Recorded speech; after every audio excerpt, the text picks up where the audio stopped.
En el siglo después de la muerte de Cristo, la ciudad gobernada por los romanos es un lugar de intensa actividad religiosa. El judaísmo, los cultos romanos y los grupos cristianos todos compiten por seguidores. Pero pronto, una religión superaría a las demás: el cristianismo. Este primer periodo de la cristiandad no es lo que la mayoría de la gente cree. No había Biblia cristiana. En su lugar, diferentes versiones de la historia de Cristo pasaban de un cristiano a otro. Finalmente, las historias fueron escritas en los evangelios, pero no antes de 30 o 60 años después de la muerte de Cristo.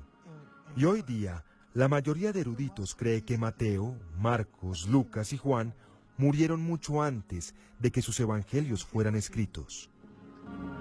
Y hay otro sorprendente giro en la historia de la fe en los primeros siglos.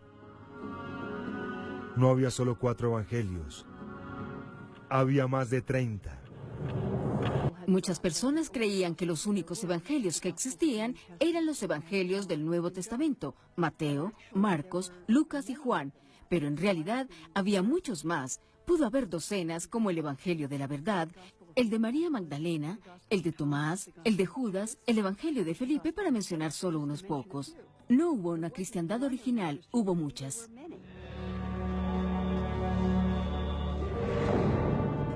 Una fe o muchas. El cristianismo creció rápidamente. Desde Jerusalén hasta Asia Menor y Egipto, Roma y el norte de África. No había iglesias. Los seguidores se reunían en casas privadas, en donde algunos oyeron evangelios con nombres de personas que sorprenderían a la mayoría de los practicantes de hoy. A algunos de los primeros cristianos se les llama ahora gnósticos, las personas que saben. Los gnósticos eran místicos, personas que sentían que podían tener alguna clase de acceso directo a Dios. La palabra agnóstico viene de la palabra griega gnosis, que significa conocimiento, pero esta clase de conocimiento no es el corriente, no es lo aprendido en los libros. Es discernimiento, intuición, es esa capacidad de saber algo sobre ti mismo, de saber que tienes una chispa de divinidad en tu interior y de reconocer que el Dios que profesas ser, el Dios que está afuera, es la misma chispa de divinidad de tu interior.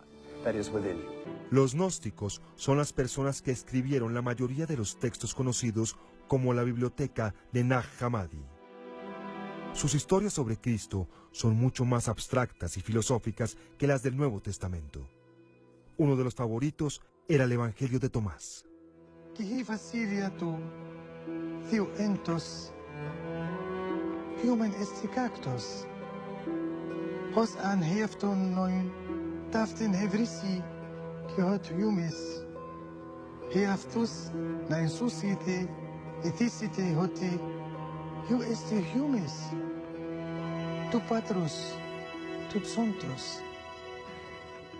Cuando hacíamos estudios de posgrado y conocimos algunos de estos otros evangelios, como el Evangelio de Tomás, nos dijeron, bueno, son evangelios gnósticos, son heréticos, son extraños. Dijeron que gnóstico significa personas que están equivocadas.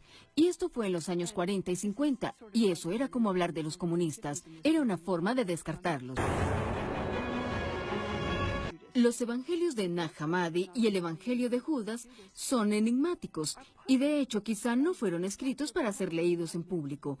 Fueron hechos para enseñanza de nivel avanzado. En gran parte debido a los descubrimientos de evangelios antiguos como el evangelio de Judas y la biblioteca de Nag Hammadi, los eruditos aprendieron sobre otras formas de cristianismo que fueron apabulladas y marginadas. El evangelio ilumina la diversidad del primer cristianismo y revela que las personas siempre han visto a Dios de diferentes maneras. A medida que se convierte en parte de nuestra historia, nos reta a preguntar, ¿por qué creemos lo que creemos?